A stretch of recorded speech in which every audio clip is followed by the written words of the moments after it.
अस्सलाम वालेकुम एवरीवन, कैसे हैं आप सब। उम्मीद करती हूँ आप सब खैरियत से होंगे।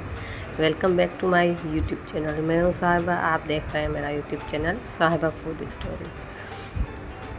मैं आज आपके लिए लाई पकौड़ा रेसिपी, जिसमें नॉर्मल पकौड़े और आलू के पकौड़े मैं आज आपको बना के दिखाऊंगी। उम्मीद करती हूँ आप लोगों को मेरी रेसिपी ज़रूर अच्छी लगेगी।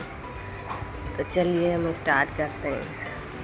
मैं पकौड़े बना लिए बेसन के, मैंने सारा गूंद के रखा हुआ था। अभी मैं पकौड़े बना रही हूँ।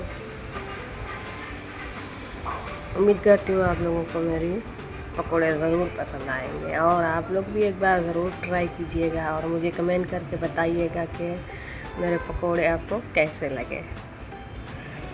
तो जिन बहन भाइयों ने मेरे चैनल को लाइक सब्सक्राइब शेयर नहीं किया है, बराए मेहरबानी प्लीज़ मेरे चैनल को लाइक सब्सक्राइब शेयर करें और बेल ज़रूर दबाएं ताकि मेरी वीडियो आप तक पहुंच सके।